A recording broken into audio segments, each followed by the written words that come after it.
it. All right, so first of all, this is your playbook. We're in step 12 on the Follow the Yellow Brick Road series. We're coming to a conclusion here, guys. And the idea behind this is, in prepping for our Survive to Thrive call several weeks ago, I realized that if I handed you this book and you read it cover to cover, you would get value. Yes or yes? Yes. Yes. Script, guys. And I had an aha that if I gave you an outline to follow, in other words, a curriculum, if you were a new real estate agent looking to build a career worth having, this is how I would read this book. If I were a seasoned agent looking to build a business worth owning, this is how I would read this book. And so this is where the Follow the Yellow Brick Road series came from. And Hervé and I were having a conversation this morning around he wanted to know where he could find this outline. I said, cool, let's just talk about it. Let's get it on recording so that anybody that wants to go to Zoom, they can watch it. And I'm going to go through this quickly. Remember, it's recorded. So if you can't write fast enough, that's okay. You could go back and watch the recording. If you're not already following me on YouTube, please do. That's a little bit self-serving.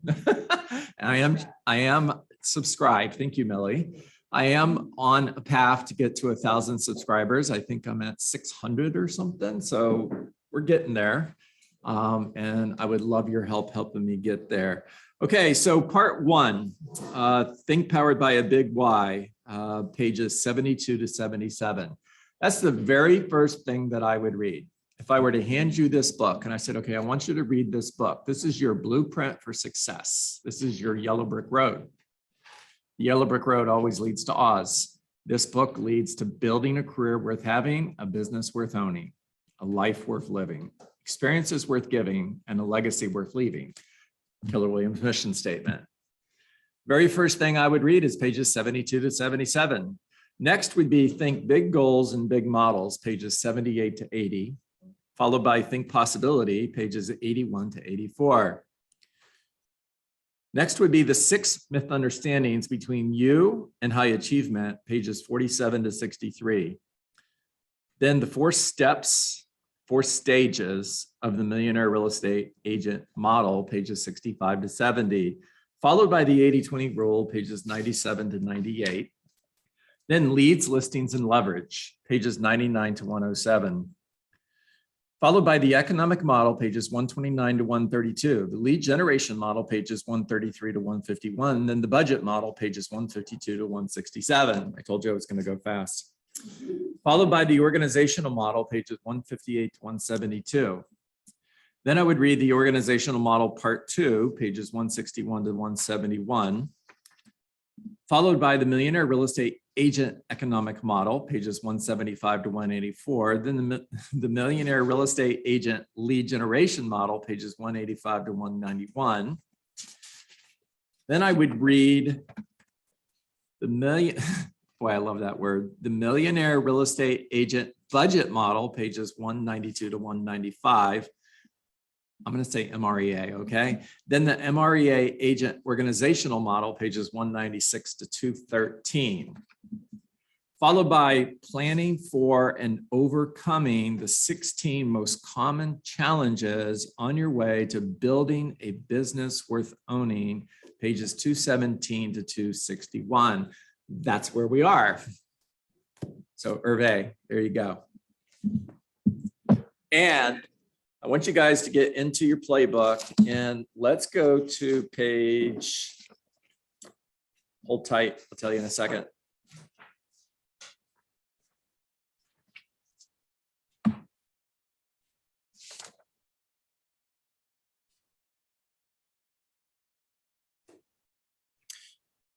Page 229.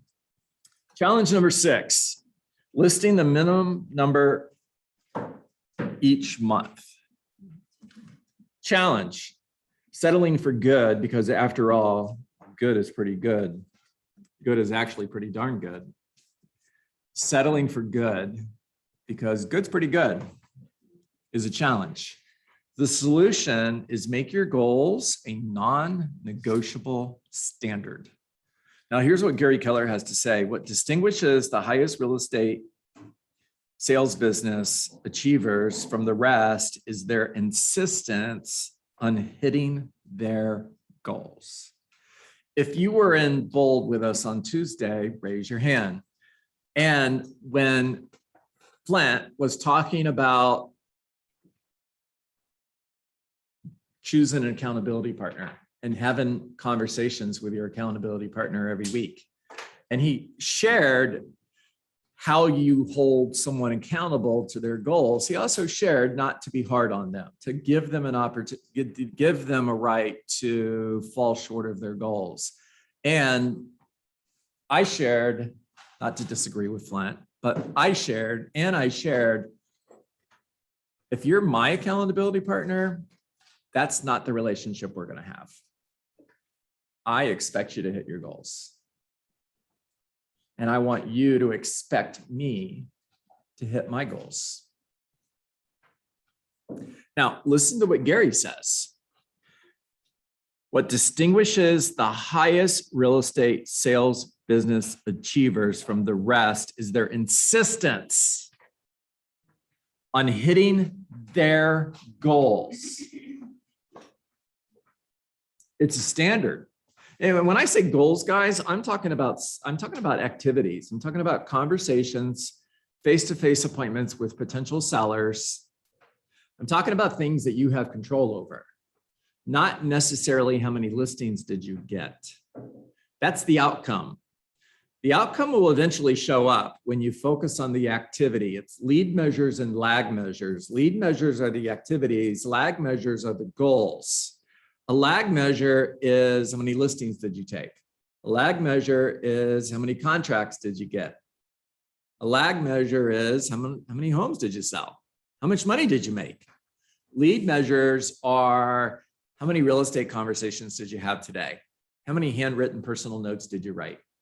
How many people did you add to your database? You have control over those. Yes or yes? Yeah, and don't settle for good when great is an option. Hold yourself accountable to a higher number. Okay, now that they know what the number is, they know they have to hit it. He didn't say it's okay if you don't. He said they have to hit it.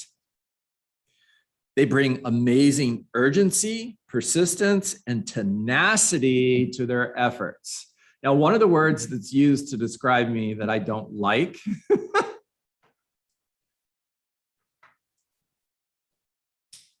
I'm pausing because I can't think of intense. John's intense. Do you guys think I'm intense? Yeah.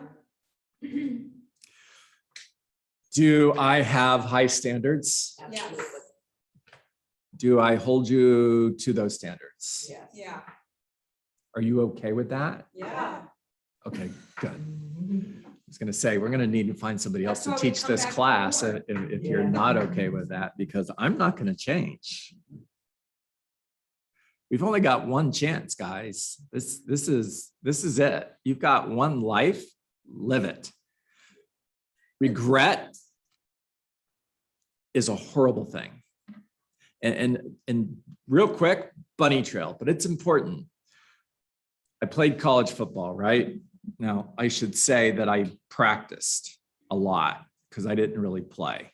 High school, did great, amazing. Started all 4 years, made all district, all county, all state, got scholarship offers, life was good. I get to college and I'm just one of 20 linebackers on the team and only 2 can get on the field at a time. And I'm on the sideline 99% of the game. And I'm practicing, and practice in college is so much different than practice in high school. Oh my gosh. And 2 years of pain, and I mean a lot of pain.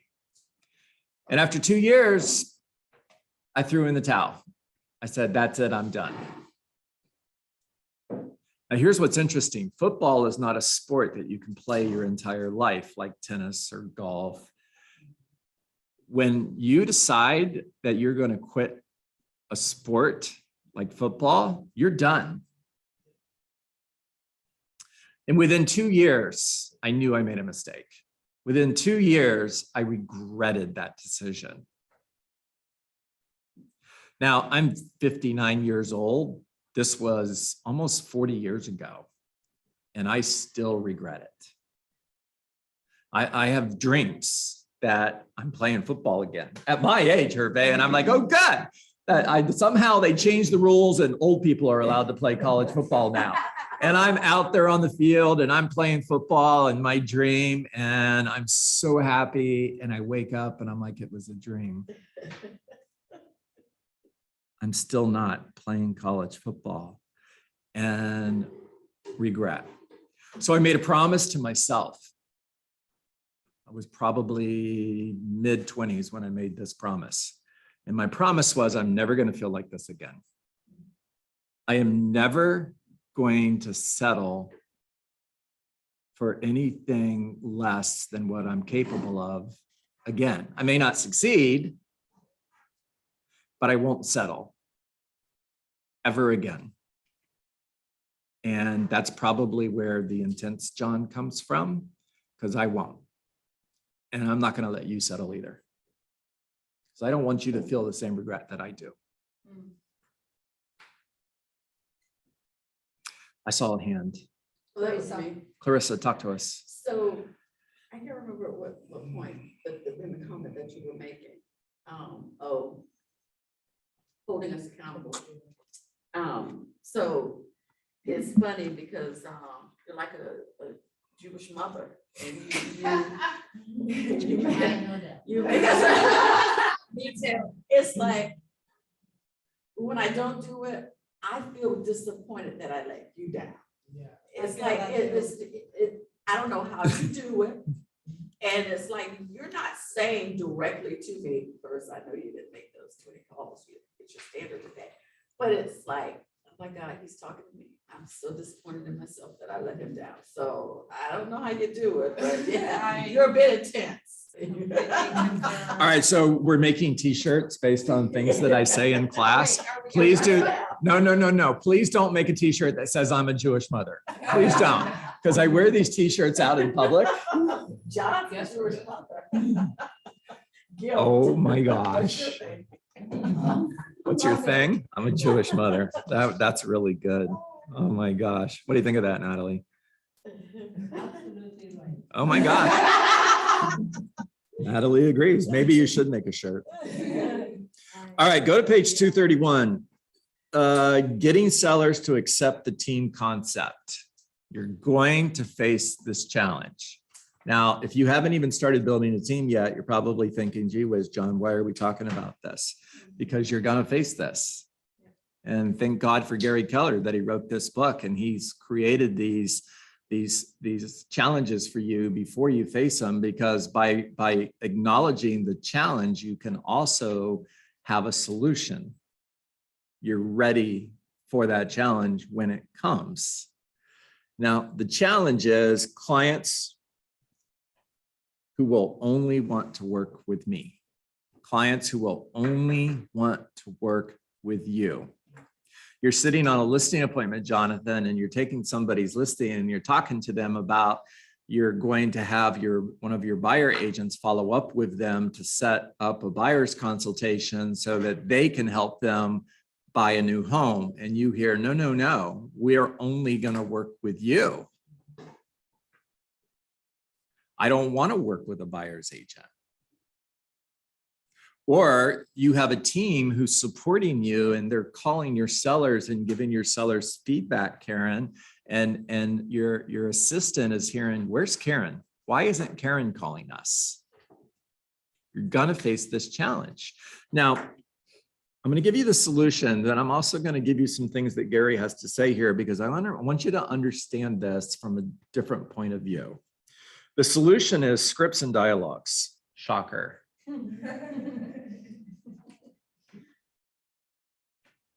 The solution is scripts and dialogues. By the way, that's a good shirt. The solution is scripts and dialogues. Okay. that convince your clients of the value of working with a team.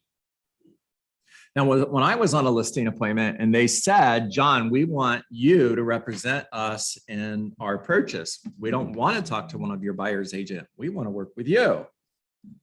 Now, Hervé, I would just laugh and smile and say, no, you don't. I'm a listing specialist. This is what I do. I'm not a buyer specialist. Matter of fact, I pretty much suck at that.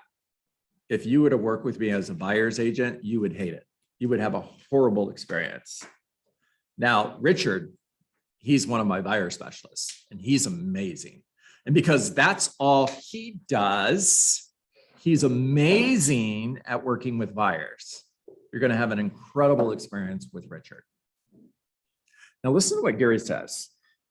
Gary says, our experience has taught us, I'm on page 231, our experience has taught us that the best real estate agents, what agents? The best. The best real estate agents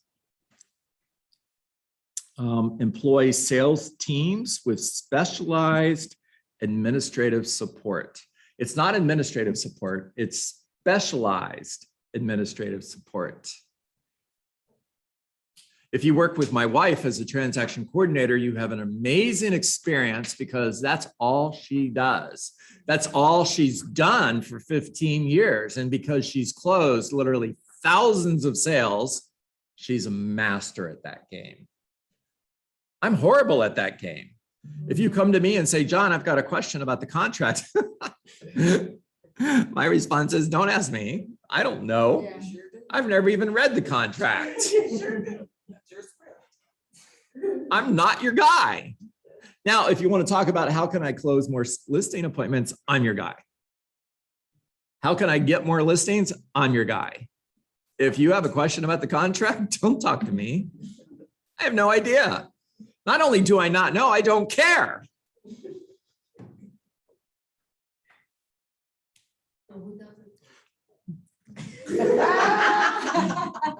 All right, bottom of the page. Specialized teams can actually deliver a higher standard of service and do it more consistently than a single real estate agent forced to operate as a generalist. Knowing this to be true, your team's job becomes to prepare the proper scripts and dialogues for all seller listing presentations that, when used, will convince the seller of the benefits of the team concept.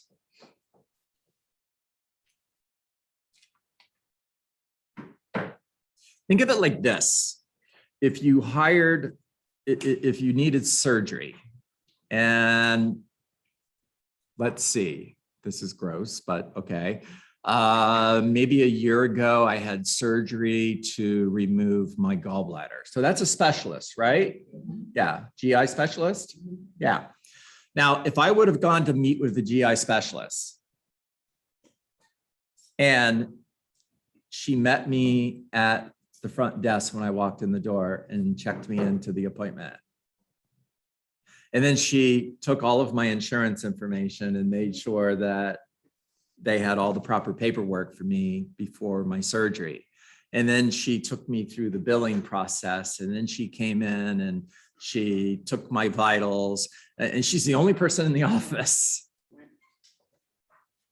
And then when you leave, she's the one who makes sure that your next appointment is scheduled. Where's your confidence level in that GI specialist? High? You're a little worried, right? Doesn't she have a team around her? What if she walked into the operating room and said, oh yeah, you know, normally we have somebody who does anesthesia and we have someone who's in here to assist with the surgery, but today it's just going to be me. I'm flying solo here, John. I'm going to be doing your surgery. I'm doing the anesthesia. I've never done it before, but I think it'll go okay. And I'm out of here. You guys getting this? Yeah. The rest of the world works like this.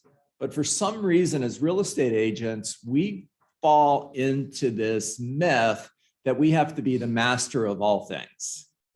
No, you don't. Remember what I've said many, many times. I pretty much suck at a lot of stuff. I'm really, really good at a couple things. I'm really good at lead generation. I'm really good at scripts and converting those conversations to appointments. I'm really good at converting those appointments to seller listings. I'm really good at negotiating contracts. And I stink at everything else. And, you know, it's interesting, as a team leader in the Keller Williams Realty ecosystem, I'm really good as a team leader, but I stink at every other role in our business. If I had Ryan's job, if I was the market center administrator, you guys would all quit. I promise you. You wouldn't get paid, because you'd call me and say, John, where's my check? And I'd be like, I don't really care about your check. I'm focused on the next listing or the next recruit. True story. Alan would fire me because profit and loss statement, who has time for that? Are you kidding me? John, what were our expenses? I don't know, Alan, but we recruited 10 new agents, so life is good. But we didn't make any money. It's all right.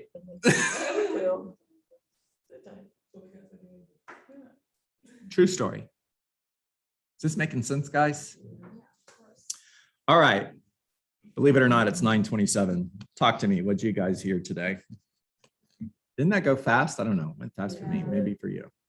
It's okay to not know everything. Yes. It's okay to not know everything. You only have to be really, really good at one thing. Now, if you're really good at a couple things, that's okay. But what if your one thing was lead generation? And man, you rock that. I mean, you're scheduling appointments after appointments after appointments. And these aren't just go see the house appointments. These are listing appointments. Now, you suck at everything else. Could you hire administrative support to service all the listings that your team has taken? Could you hire agents to go deliver a powerful listing presentation and get the listing? Could you hire buyer agents who are taking all of the buyer leads that come in from those listings that you scheduled the appointment for to close those buyer deals? Could you hire a great marketing specialist who is marketing all of these listings for you? The answer is yes, yes, yes, and yes. And the only thing you're good at is lead generation. By the way, if you're a rainmaker of a team and you're scheduling 3, 4, 5 listing appointments a week, you're generating 4 or 5 buyer leads that are ready, willing, and able to buy a home every week. Are you going to have agents lined up at your door that want to be a part of your team? Say yes. Could you pay those agents 50%, maybe 40% of the gross commission, maybe 30% of the gross commission? It really doesn't matter what split up they're on as long as they're hitting their financial goals. I made 25% of the gross commission, 25% as a listing specialist for the Gary and Nikki team, and I loved it. I was making over $200,000 a year just listing houses. That's all I did. And I was totally okay with that.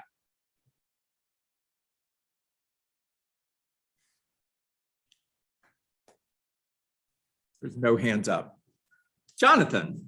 I think one thing that a lot of really talented agents don't have is trust in others. That's why they want